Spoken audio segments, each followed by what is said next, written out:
This is Brandon. This is Trajan. And this is Kevin. And this is Not Enough Podcast. Today, we're going to have a guest on. Her name is Brandy Stark, and she is a professor at St. Petersburg. We're on with Brandy Stark, Dr. Brandy Stark. She's a professor at St. Petersburg, correct? Yeah. Petersburg College. Awesome, yeah. That's really cool. As always, it's Brandon, Trajan, and we have our one of our writers, Kevin. What's up? Yeah. So, we're just going to go ahead and go right into it. Yeah. Comic book adaptations. Which one is the best and which one is the worst? Yeah.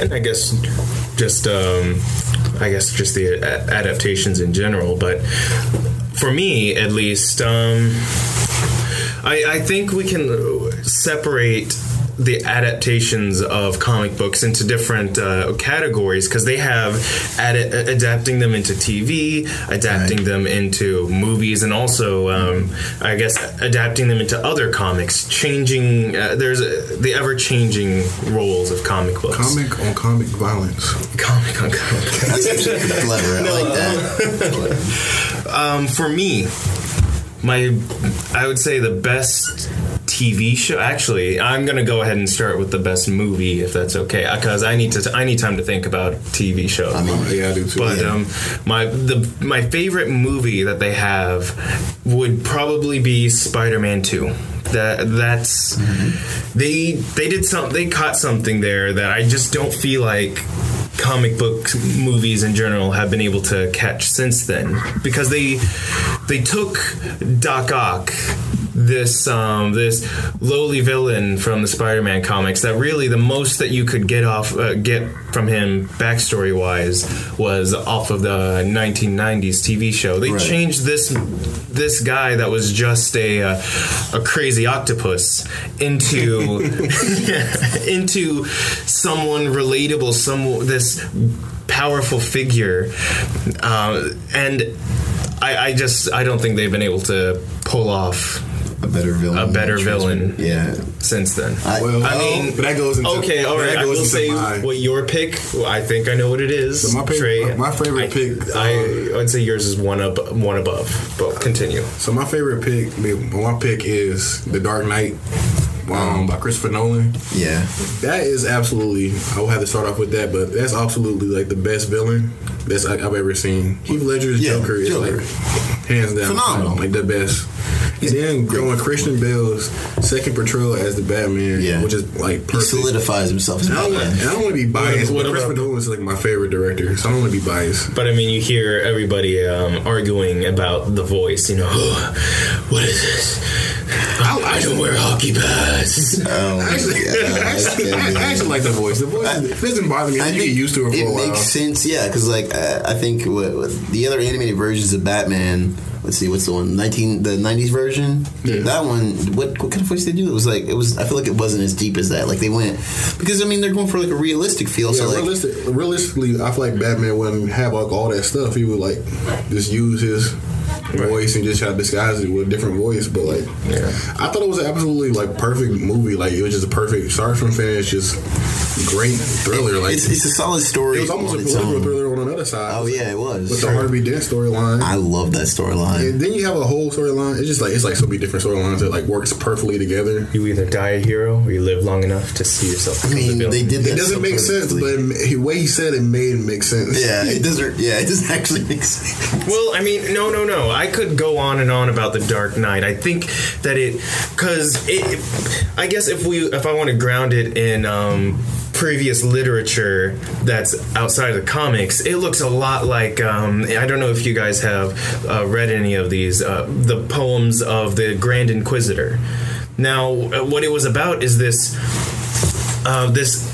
Inquisition, and if Jesus came back now, the Inquisition actually took him as prisoner, and later they asked, why did you do this? Why would you give humankind the free will? Why would you let us have this if it's going to cause so much pain?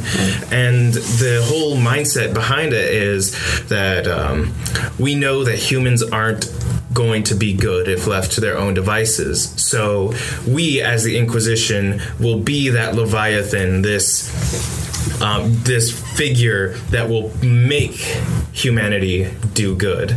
And it relates back. I never thought of it like that. And that's actually like really interesting. Super deep. Yeah. It's a really interesting idea. And you can summarize it perfectly from like at the end of The Dark Knight, where he said, where Gordon said at the very end, he's not the not the hero that Gotham needs, but the one hero that it deserves. Right?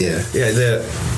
And whenever Batman said, I'm trying to remember what he said then. He said it was greatness, but I forgot. He said at the very end, he said that the people can't handle that. They can't handle the truth. That we need to have this symbol that represents the truth to push people forward, and because if they get the truth, then everything will be broken down. It's not about the man behind Batman. I think it's like about the symbol that he represents. Exactly. And so I think it was a great choice. Right. So Brandy, all right, I know. I'm sorry, both of them. They got really deep. They went all in on that. Yeah, it was really. I'd like to get your opinion real quick. What's your favorite movie? Yeah, that's like the best adaptation to you. Have you seen many of the new Marvel movies or any superhero movies? Like that. I'm a purist when it comes to keeping the canon. Wonder Woman, it wasn't 100% to canon, but it was to the more. It was really nice to see a superheroine for a change. I mean, they did from a humanity standpoint all sorts of really cool. I think Spider-Man's an interesting choice because I tell my students that it compares to the Greek plays, because what you're doing is you're reintroducing the same story over and over again, but with slightly different actors, slightly modified plot, different directors. So you actually have kind of this Spider-Man cycle that continues to repeat, like you would have the Exodus cycle that would continue to repeat as a play. The Dark Knight, I don't know, the Batman movies got really dark for me. I thought, well, and I understand that they're supposed to do. I mean, if you think about it, Batman himself is, borderline insane. I mean, he almost seems to have the two personalities. And if you come back to the Shadow, where a lot of people do think that the original of the Shadow was extensively worked on that and then worked on Batman as kind of a connection. Somebody who stands outside of the social norms to help the everyman, an idea. But I don't know. I've always liked Wonder Woman. Of course, as a female, I think we didn't have that many iconographic women characters. But the fact that it took so long to get a really good superheroine movie out there. I mean, I saw Elektra and that was awful, and I saw Batman and that was awful. Yeah, bad movies. So, I guess I'll. Brandy, so your best movie. Oh right. Oh man, y'all picked a lot of good. Actually, I really like all of those movies. Why'd y'all pick good ones? Pick worst movies. Oh my gosh. So I think I'm gonna have to go with Captain America: Winter Soldier. I was thinking. I was about. I did last time. I was gonna say Civil War, but I wanted to switch to Winter Soldier because I think that does a political story better than most political movies. Legitimately, like I legitimately I'm a political science major as well, and I was so engrossed by that. I thought it was such like a cool, come on, that's all right. So the movie that it's based on, 3 Days of the Condor. I mean, I love that movie. I watched it after I watched Winter Soldier, but Winter Soldier, I think, because it's like a more modern version of that kind of resonated with me more. And so I think in combination with the way that they did Winter Soldier, in my opinion, it's a really accurate representation of if the Winter Soldier had happened in our world. And that's kind of the whole thing that Marvel does. I mean, they basically just Marvel Comics themselves. I think originally they were more extravagant, and more recently they're moving more realistic to kind of go in line with the movies. But the movies sparked something that I think a lot of people appreciate, which is basically, and honestly the comics do too, where they because the Marvel universe is set in our universe. It's not set in like DC is like Gotham and Metropolis, and it's like, I mean, I think it is technically Earth, but I'm pretty sure it's like considered an alternate universe, or it's like, you know, it's like considered. Oh, sorry, go ahead. We're Earth Prime, so this Earth is not the same as the DC Earth. You're right. Right. And I mean, I don't think the Marvel technically isn't the same, but like it's closer to ours than DC is. I feel like Marvel tries to like line up because, you know, like with current events, right? Yes, but they kind of messed up on the Spider-Man Homecoming aspect. Because like they had that whole like the timeline thing. Yeah, timeline. I'm not going to get. They're basically saying that all the current movies right now are shot in 2020. That they're happening in 2020. Yeah. Right. Well, I mean, with timeline, that's a whole other can of worms. They say Spider-Man Homecoming is 8 years after Avengers, and that's 2012. Well, I mean, I think I liked Winter Soldier a lot. Yeah. That was a great movie.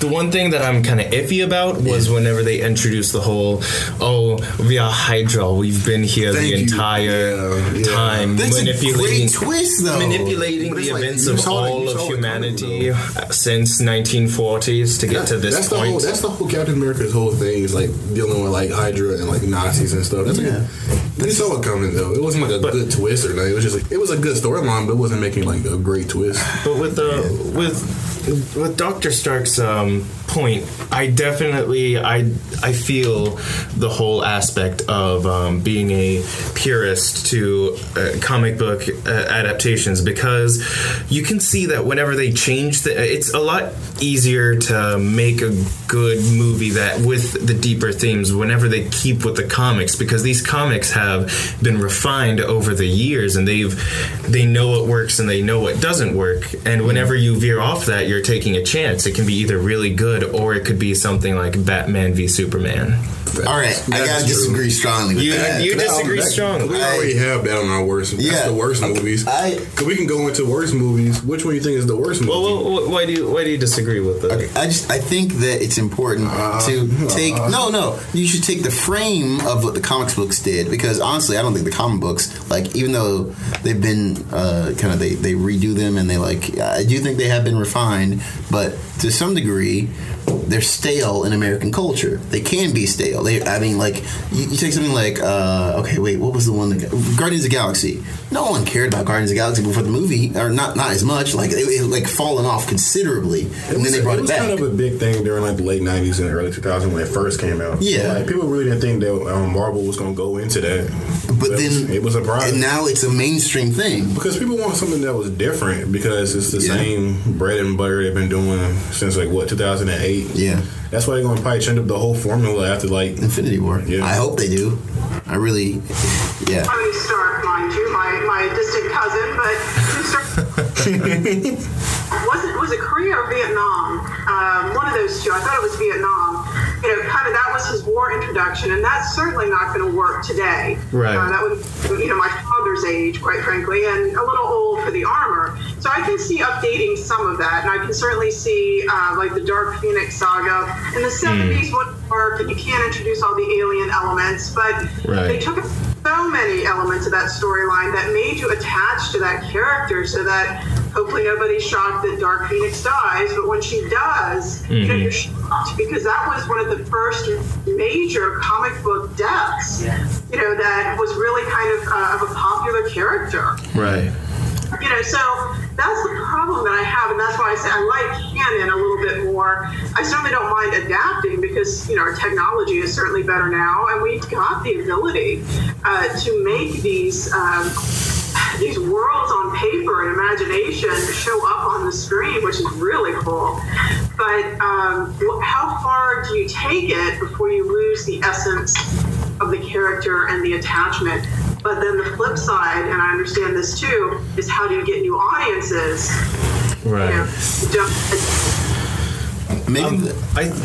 I was going to say that I don't know if Dr. Stark, if you've seen, if you watch Game of Thrones or have read the books. It's too violent, although I'm rooting for the Starks even on the sideline. I don't care. I didn't make that connection until Your name just is now. perfect for like all these references. Right. And I will say, whenever we were talking about this before the whole interview happened, I said my favorite superhero is Tony Stark, and who we're interviewing about the superheroes is Dr. Stark, and my middle name is Anthony, which is Tony.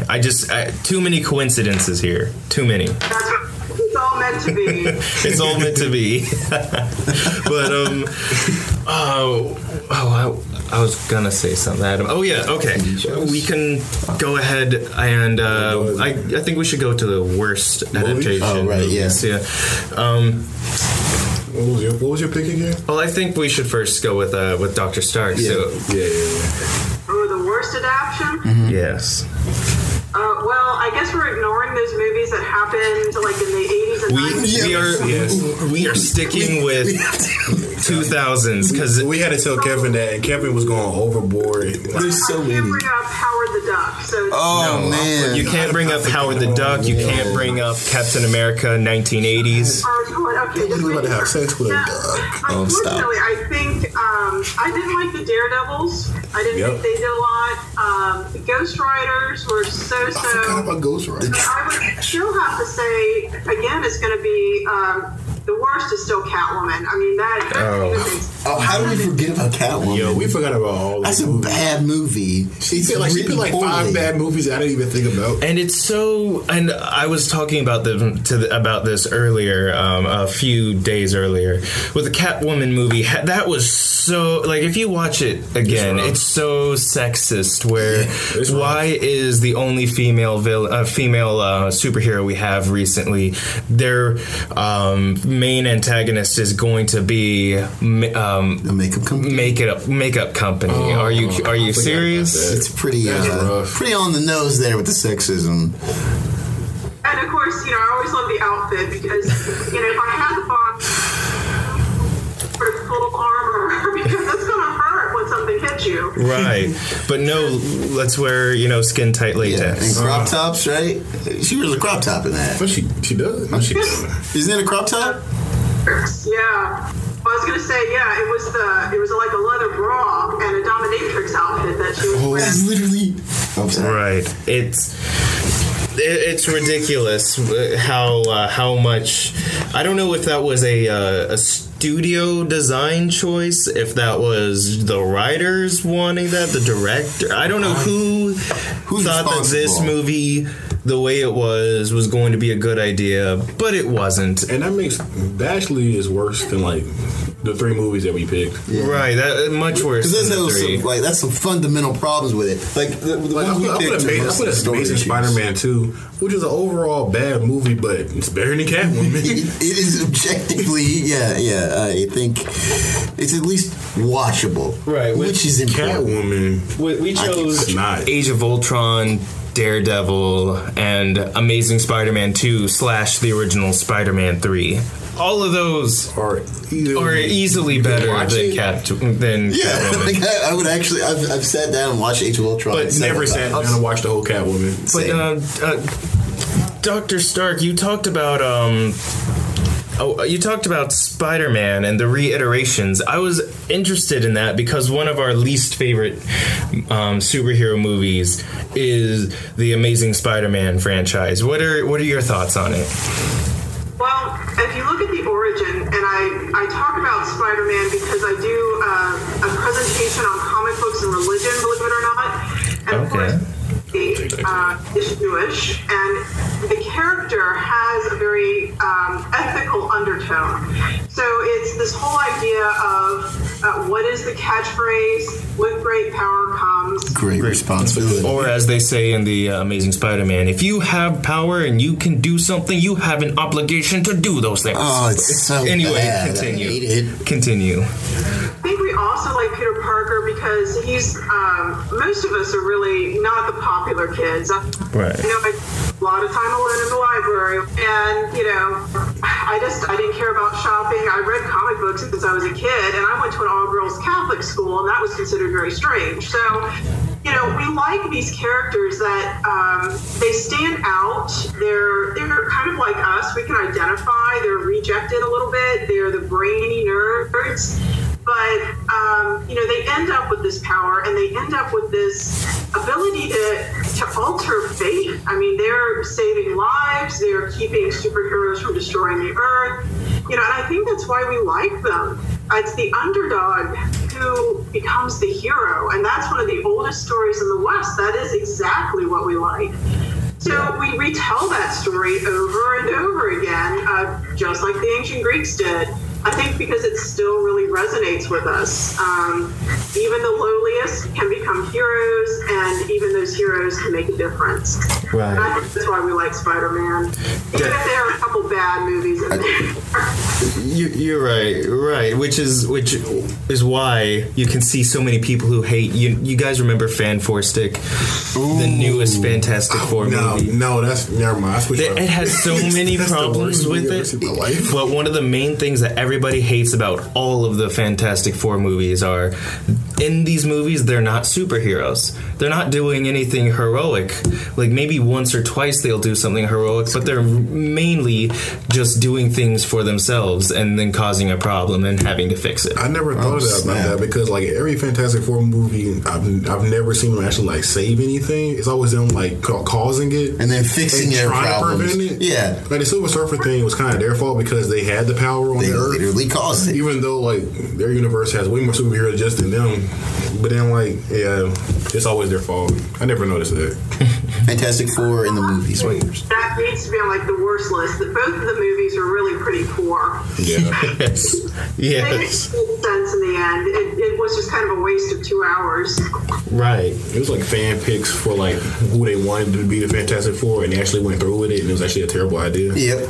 And I had heard from certain sources that the new Fantastic Four movie, the directing on it was so terrible. Like, they would have parties on the sets, or the people, the director just wouldn't show up at times, and that's a problem. Yeah. No wonder. All things, because the premise of the Fantastic Four movie, the way that they handled it, the directing, all of it just was a hot mess. It boiled down into something that we all just forget. Oh yeah. So we should. Oh, sorry. Go ahead. Stop producing the Fantastic Four. I had heard that they were going to stop publishing it because they didn't have the movie rights, and the movies were so bad they didn't want to continue with that franchise. I think that's right. Yeah. I mean, that would be a good reason to. That would. It irritates me because Dr. Doom is one of my favorite villains. Oh yeah, he's a solid villain. He's perfect. The perfect destiny, right? Yes. Especially with my poli-sci major. He's a villain that, for a lot of people, isn't a villain because he genuinely cares about the gypsies. So he sets up his own state for the gypsies, and he brings so much technological and economic revolutions in his state that to help his people become, not persecuted. And that's something interesting. On one side, all it takes to be seen as a villain is to live on a different border, on the other side of a border, which is interesting. That's actually Magneto, kind of the same thing, right? So there's World War II and the Jewish Holocaust, and then repeating that with the persecution of the mutants. I mean, you can see where people would become really radicalized, and that is a very humanistic response. Right. And Marvel does do a decent job with that. I think they've really changed their villains in a way. I think the whole villain landscape has changed. I mean, we've got Maleficent and some of these other movies that kind of show a sympathetic view of the villain, which I think is interesting. But I think that's part of that whole humanism thing again. We can now identify their position and why they're doing what they do. Whereas in the 50s and 60s, he was just simply a bad guy who seemed to really want to take over the world. Right. All right, so Oh well, I guess we should just state like list our favorite TV shows. so. I don't want to start with my favorite. You go ahead. I'll say my favorite one is The Flash. Oh, you stole mine. It's actually a great adaptation of the storyline, and they actually do it like accurately each season and do different villains that we have never seen on like movies or TV. So Okay. And Well, that was mine. you can do like Young Justice. Okay, right. No, I'm not gonna do that. Okay, mine is The Flash, but I'm also gonna say, yeah, you stole mine. I can't help it. It's a good show. Yeah. If you haven't seen it, watch it. Yeah, it's a great show. Dr. Stark, have you seen any of the TV shows? Either 90s or allowed in this one for the. Yeah, you have to. Are we doing animation too? Actually, I barely remember the New Mutant one that actually came out in the late 90s, but they kind of revamped that with Gifted.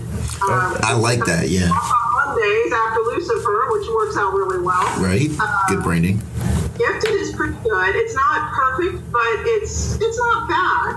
I have been watching some Supergirl, which Love that shit. kind of this, and you're like, you can tell it's for a female audience because parts of it are kind of sappy. And I'm like, well, okay, whatever. It's true. Right. But Gifted is really good. I have seen some of the episodes of The Flash, and I'm actually really impressed with their special effects. Yeah. For It's surprising. It's so good. Like it's really good. I never got into Green Arrow. iZombie. I'm not sure that's still on or not. Yeah, it is. I like that show. You really like that show? Yeah. Yeah. Well, with me personally, I would have to say that my number one TV adaptation would be the Batman series. Oh, the animated one? The animated Batman series, the older one, where older and newer. They had a lot older Batman animated show, and then they revamped it, created something a little different. The Joker looks a little different, but it's still basically the same. The cartoon, The 03 one. Oh yeah, I know what you're talking about. I had the action figure. And where they had Mark Hamill as the Joker, legendary. And there was this one. There was this one episode that I'll never forget. It was this little girl who was she didn't want to lose her spotlight. She was a dwarf. She had a dwarfism. So even though she was older, she was still that little kid. And in the end, and she was wrestling with that. And that was a big part of the show, and in the end she's in a hall of mirrors and she's pointing, I don't remember, she was pointing some weapon, and she would go through and see herself, and then one mirror that she pointed at in particular, she saw like the bigger version of herself if she was normal, and then you just see her start crying, and that hits hard. That was pretty heavy, man. That was wow. Well, on that super positive note, we're going to switch it up just a little bit. We usually do a cultural update, but instead, because we have a guest on here, we have a couple questions that we want to know and we think our audience wants to know. Okay, Kevin, go ahead. So Kevin has this nice question he wants to ask you. Right. So you are a professor and you teach humanities. In my university, we're having a slight issue that's going on. A lot of people are overjoyed. A lot of people are angry, and I wanted your opinion. So, with our department was always criminal justice and political science together. It was CJ/PS. That was always how it was marketed. And now what they're deciding to do is they're dissolving the criminal justice political science department and having criminal justice on its own, standing alone, and mashing political science with history. You're a professor, and you are especially into the humanities. I wanted to know what your take on that was. A lot of people are angry because they say that criminal justice is a professional degree, and poli-sci is a humanities, so they shouldn't be together. That is interesting. I actually have degrees in humanities, religious studies, moral studies, communications. and history classics. I've got 6 of them, so there's a bunch. But, you know, I've seen enough of higher education that right now what we're seeing is a push for STEM, right? So science, technology, engineering, and math. And I think my guess would be what they're trying to do is they're pulling criminal justice out as more of a STEM field, and they're putting poli-sci in with the art side. I have argued for years that it is not STEM, it is STEAM. You need the arts in there because it's the humanities that actually teaches you about stuff like humans. I mean, we're looking at cultural expression, symbolism, history, politics, you know, the visual, the audio, I mean, everything. Humanities is a very tricky subject to teach because it's so huge. Right. So that would be my guess. When I hear something like poli-sci kind of being lumped in with history and humanities, I can see it. I don't know if I necessarily agree with it. Right.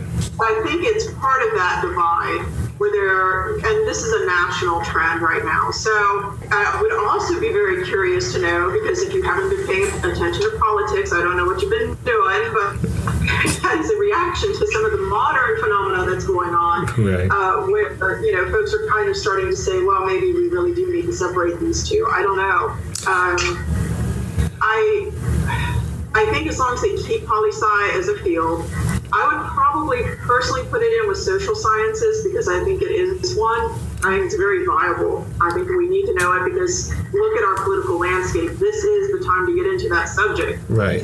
We're more divided than ever right now, and it's very polarized as a nation. I was saying earlier that I live in a purple state, which means that the Democrat and Republicans are almost equal here. And so instead of red or blue, we're purple. And it makes for a very convoluted decision-making process here. Right. That would be my guess. I think I would be happy that they keep it.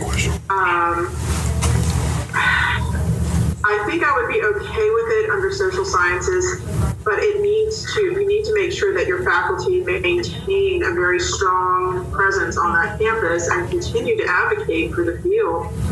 Education is in a very odd spot now, but that's definitely a whole different podcast. We won't go there today. Well, that was a very enlightened view compared to a lot of what I've been hearing and arguing with on people in my departments. That was amazing. Thank you. I hope it helped. So our second question actually kind of like goes into that.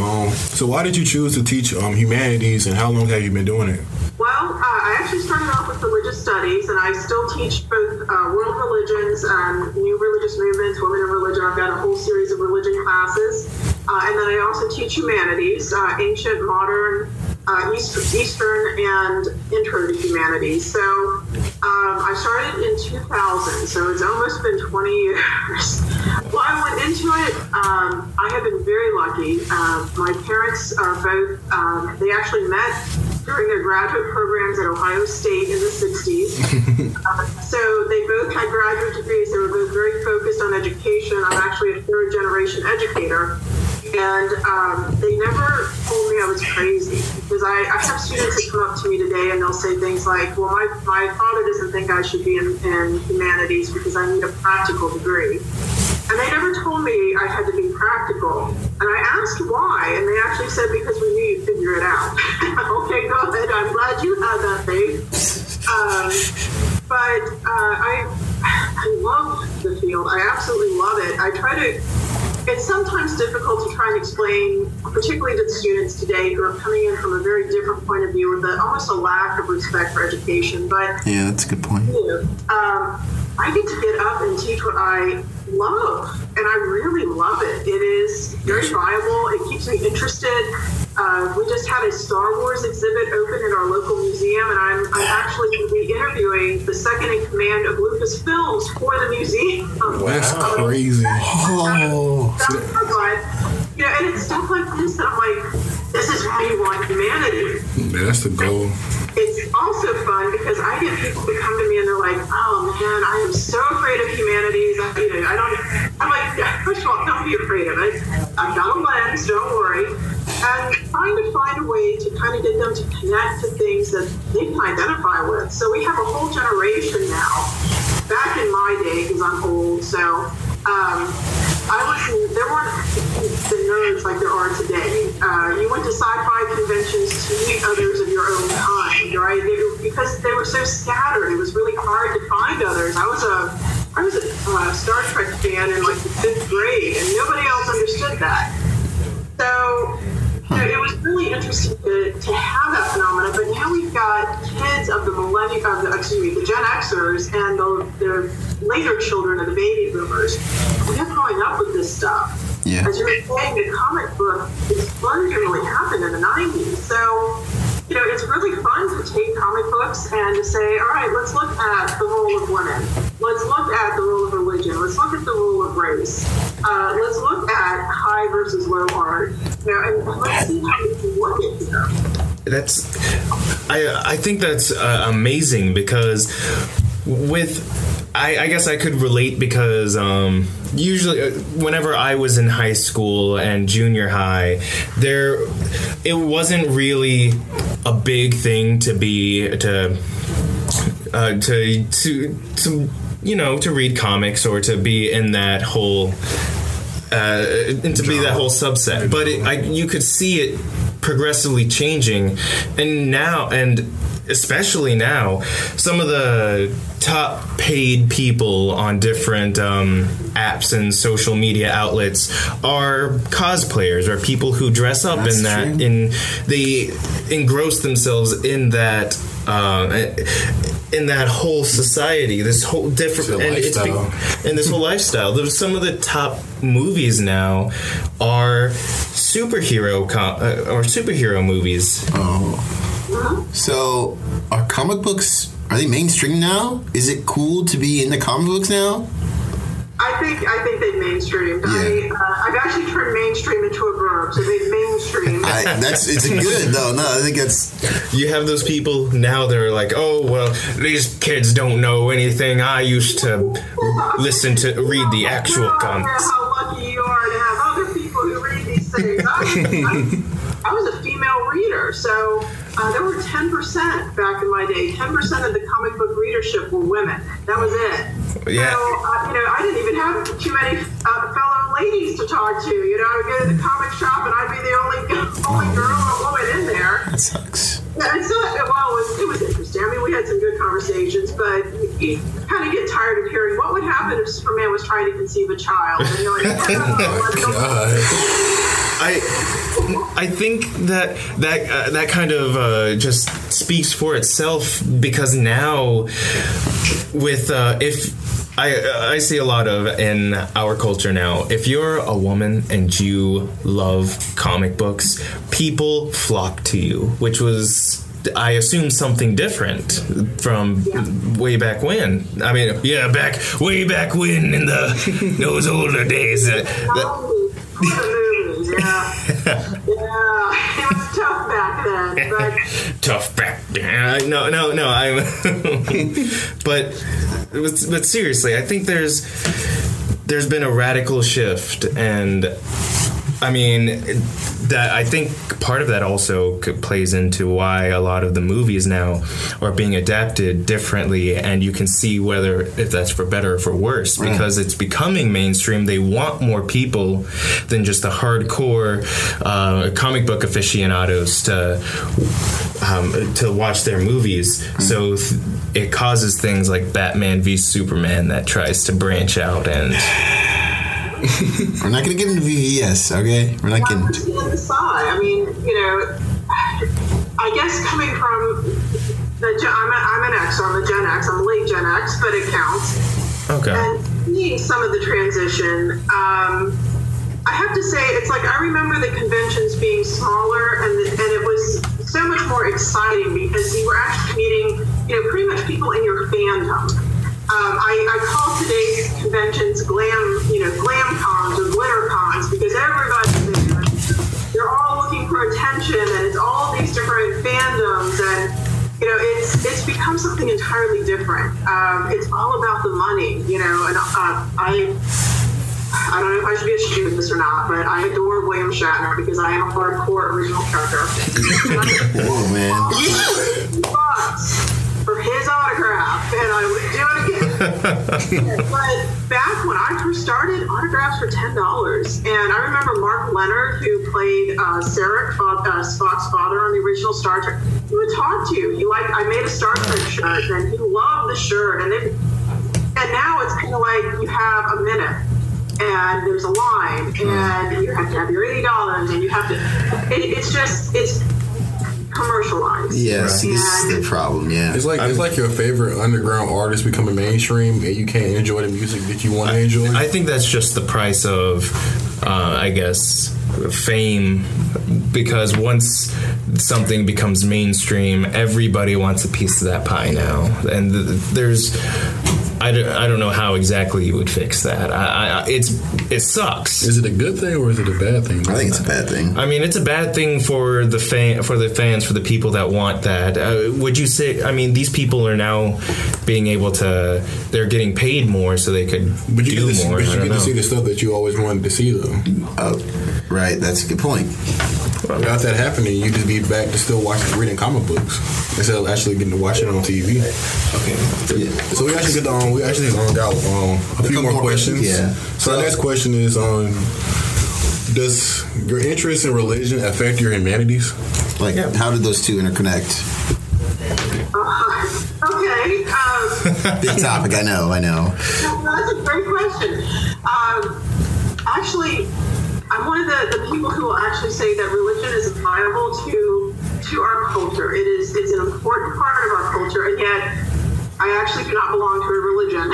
So okay. I figured that one out. But it's different when you can study it objectively and see how religions connect and how they do create a form of, I'm not going to say control because that's not appropriate, but they give a common set of ideals, they give a community sense, and they also allow people to communicate with each other, and they allow for a spirituality and a connection to the spiritual world.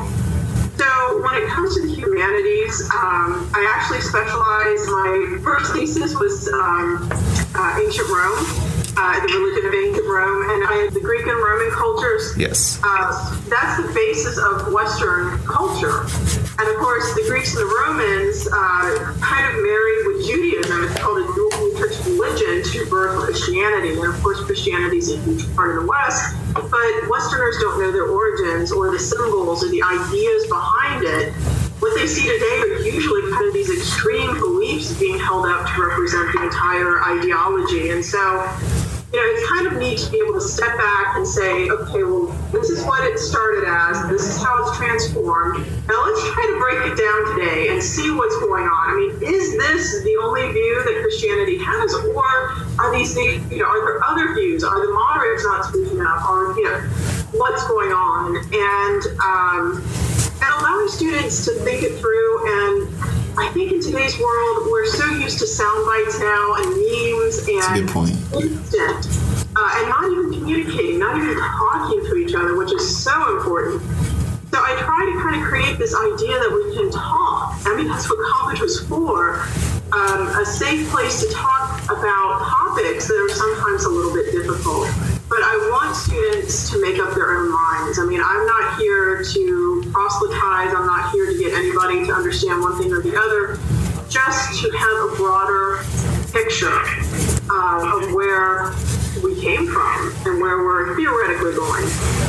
So it's actually been kind of fun. I really enjoy what I do in that respect. Something that you just said really, I fundamentally agree with a lot of that, and it's really interesting for me to see someone who doesn't quite adhere to being called a Christian or someone who's Jewish or Muslim, but still I guess sees that's a big part of the culture that it brings people together. It reminds me of have you listened to a lot of Jordan Peterson?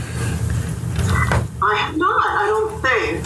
he is a Canadian professor, or I think he was previously a Canadian professor. I don't know. I think he quit because of some political stuff that happened. But a lot of what he says is that he says, even if you're atheist, you are technically a Christian in value, at least in the West, because the core principles that a lot of people will say is like, thou shalt not do this or thou shalt not do that, is reflected. That's similar in the culture, whether you believe in God or not. There's just our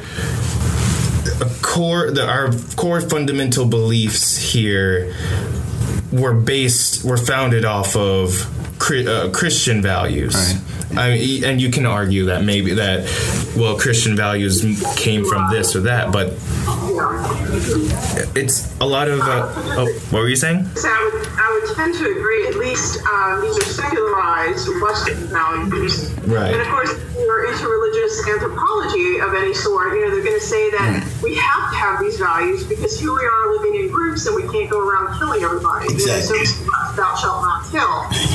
But what I do find interesting, and part of the reason why I find religion, as well as humanities, a viable ideology, is that our recent trend is to move into cities where we are packed in together. I know I've lived in St. Petersburg since 1992, and the population, it's now growing. And the more people that we're surrounded by, these are studies. I mean, look them up. Don't just believe me. But psychology is coming out and saying that we're making fewer close connections in our daily lives, that it's almost a response to this crowded condition. And that even with social media, we are more isolated and lonelier than ever. Yeah, I see these ideals and these communities coming together, even the comic book community. There is a comic book store oddly enough, in my local mall. The mall has kind of started to sink, and so the rent is cheap enough now. The comic stores have moved back in. And, I've gone in there, and there's I have to say, some comic book readers, you can find them socially awkward. But even if they're socially awkward, there's still that desire to connect. And, so you'll still see kind of these little gaggles of these people that kind of maybe stand out from the norm, but, they're still seeking that connection and that understanding. And, they're doing it through comic books, which, if you really want some fun, think about comic books in a religious sense. Beautiful people that are both good and evil, special outfits, special powers, fighting on behalf of humanity. Wow, that's... I want to take her classes now. Like, we all want to take your class now. Yeah, it's pretty crazy. It's fun. It's fun. And at least I get... My dean has been very kind to me and has allowed this sort of thing to go on. And in fact, even though I'm a professor, he's even allowed me to have blue hair. I'm a blue net now. Oh, wow. A blue net. It's one of the things that, the students are like, did you really get it? And I'm also an artist. So after 20 years of being an artist, about 2 years ago, I started putting blue in my hair, and people were like, "Oh, are you an artist?" That's great. Blue, and you would get it. That's great. That's the fun. And if you can find professors or intellectuals who really enjoy what they do, then find them, follow them, and take their classes. Right. But you guys are young over there. That's my best advice for you. Well, I really appreciate that. And on that note, are there any ways that people can reach out with you? Sure. I am on Facebook. I have a paranormal group. I do a lot of stuff. Spirits of St. Petersburg. If you're curious, you can Google that, or you can reach me. Are you ready for something really old? Yes. Through email. Or Brandy at hotmail.com. Can we get... I've been in town for 20 years, but if you really want some good old-fashioned, old-school stuff, that's like the best way to try and reach me. But I am on Facebook and most of the social media, so feel free to look up Brandy Stark or Brandy B. Stark, and I'll be there. All right. Sounds good. Well, thank you so much. And I will say that everyone else may have changed, but I too have a hotmail.com, which sounds pretty old to some people, but I stick by it 100%. Okay, man, you're entitled. Well, that makes me feel better. You're not alone. Excellent. All right. Well, thank you so much. All right, you guys have a great night. I got to go teach a bit of humanities tomorrow morning, so I'm going to sign off. All right. Thank you. Keep up the good work. You guys do the same.